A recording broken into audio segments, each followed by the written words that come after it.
எங்கள் வீடியோக்கள் அனைத்தையும் காண கீழே உள்ள பட்டனை அழுத்தி சப்ஸ்கிரைப் செய்து கொள்ளுங்கள்.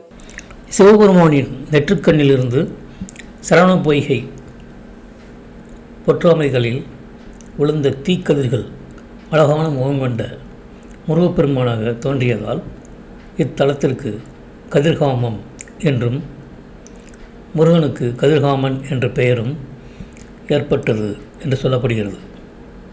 இது கொழும்பிலிருந்து தென்கிழக்கே 228 கிலோமீட்டர் தொலைவில் உள்ளது. கிமு 6ஆம் நூற்றாண்டில் மன்னர் மகாசேனாவால் கட்டப்பட்டதாக நம்பப்படுகிறது. இக்கோவில் பற்றி பாலி வரலாற்று மகாவம்சம் எனும் நூலில் குறிப்புகள் உள்ளன. இது கஜரகமா என்று குறிப்பிடப்படுகிறது. இங்கு ஓடும் மாணிக்க கங்கையின் இடது கரை ஓரத்தில் முருகப்பெருமான் வள்ளியை மனம் புரிந்ததை குறிக்கும்படியாக இக்கோவில் கட்டப்பட்டது. இக்கோவில் வேடர் வழிபாட்டிற்கு உட்பட்டது என்றும் இது இடைக்காலத்தில் பௌத்தர்கள் மற்றும் இந்துக்களால் கைப்பற்றப்பட்டது என்றும் சொல்லப்படுகிறது. நவீன போக்குவரத்து இருந்த போதிலும் யாத்திரிகர்கள் கதிர்காமத்திற்கு நடைப்பயணம் செய்து பண்டைய நடைமுறைப்படி வருகின்றனர்.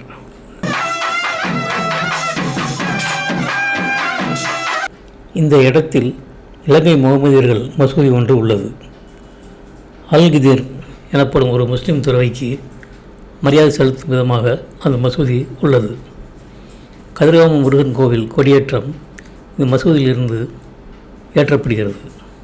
அதாவது ஒரு இந்து பண்டிகை ஒரு முஸ்லீம் மசூதியிலிருந்து கொடியேற்றத்துடன் ஆரம்பமாகிறது.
பழங்கால கிரிவிகார பௌத்த ஸ்தூபியும் கதிர்காமம் பகுதியில் உள்ள ஒரு முக்கியமானதாகும்.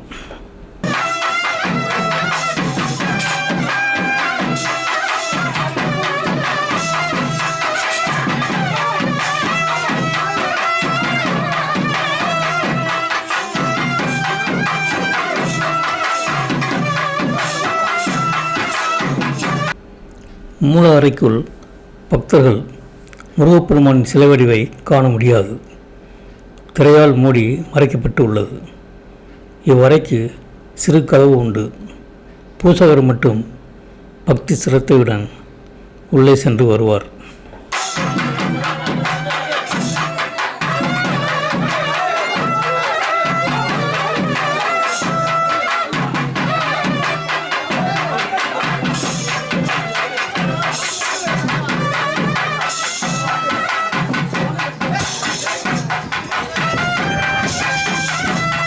కరుపు కట్టరు వచ్చండి కరుపు కండిషన్ కట్టరు నా ఊరు కండిషన్ ఓకే అలా శ్రీ మహాం గణపతి నిత్యానుకున్నగడాచాయ ఆరోగ్యం సకల పరిపూర్ణ కృపాగణ సిద్ధి స్వభాయ ఆరోగ్య ஆயுஷ்மான் சித்தி ஸ்பகம்.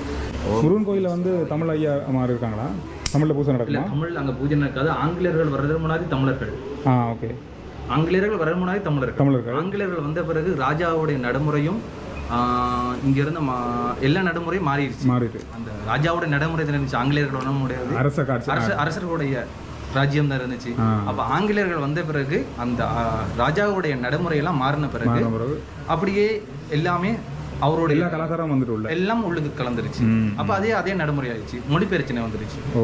இப்போ தமிழ் மொழியில பூஜை நடக்குமா சிங்கள மொழியில நடக்குமா? இங்க அப்படி இல்லை, மௌன பூஜை தான். மௌன பூஜை எந்த மொழியிலையும் நடக்காது. எந்த முறையும் இல்லை, எல்லாம் மௌனம் தான். பல ரகசியங்கள் இருக்கனால சுவாமி இப்படித்தான் இருப்பார், இப்படித்தான் இருக்கணும் ஒரு ஐதீகம். Okay okay okay okay. Murugan கோயில எந்த ஒரு மொழியிலையும் நடக்காது, இதுலையும் நடக்காது. சும்மா நாம வணங்குற மட்டும்தான். மௌனம் தான். स्वामी परिपूर्ण आशीर्वाद आयुष्मान बलसिद्धि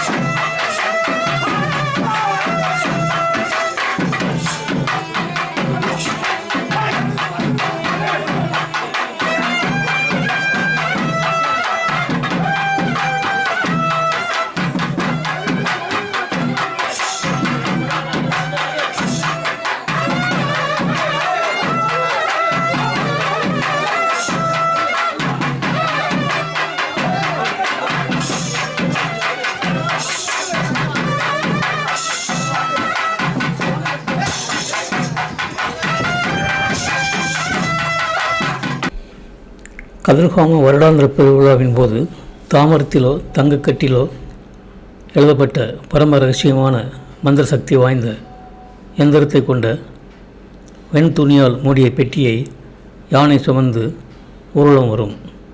பக்தி மேலிட்டினால் சிலர் கண்களில் நீர்மல்க பாடி ஆடுகின்றனர். சிலர் உருண்டும் புரண்டும் உடலை வாட்டி வதைத்து தம் பாவங்களுக்கெல்லாம் பிராயச்சித்தம் தேடுகின்றனர். பக்தர்கள் தங்கள் கன்னங்கள் மற்றும் நாக்குகளில் வேர்களால் துளைத்து பெரிய கொக்கிகளை தங்கள் முதுகில் துளையிட்டு முருகனின் மூர்த்தியை தாங்கிய பெரிய தேர்களை இழுக்கின்றனர். ஆடி திருவிழா ஆடி அமாவாசையில் தொடங்கி முழு நிலவு முடிவு வரை நடைபெறும். இதுபோன்றே கார்த்திகை மாதத்தில் நடைபெறும் தீபத் திருவிழாவும் சிறப்பாக கொண்டாடப்படுகிறது. வருடாந்திர பெருவிழா தீர்த்த திருவிழாவுடன் முடிவுறும். மாணிக்க கங்கை ஆற்றின் நீர்ப்பரப்பில் பூஜையில் வைக்கப்பட்டு இருந்த வாளினால் வட்டமிட்டு தண்ணீரை வெட்டுவார்.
முருகப்பெருமானின் மூத்த சகோதரன் என்று அழைக்கப்படும் ஞான முகம் கொண்ட விநாயகப் பெருமானுக்கு அருகிலுள்ள செல்ல கதிர்ஹோமம் என்று அழைக்கப்படும் ஒரு சன்னதி உள்ளது.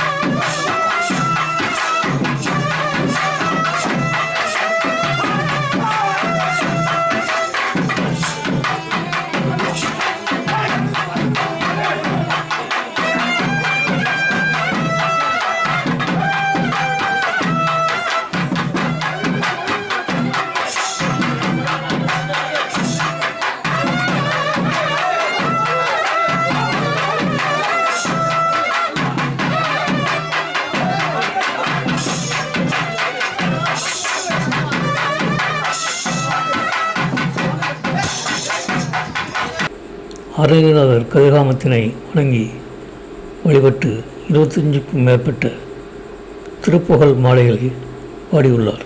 இந்த வீடியோ உங்களுக்கு பிடித்திருந்தால் லைக் பண்ணுங்க, ஷேர் பண்ணுங்க, சப்ஸ்கிரைப் பண்ணுங்க. அதுமே மறக்காம காமெண்ட்ஸ்ல உங்களோட கருத்துக்களை தெரிவிங்கள்.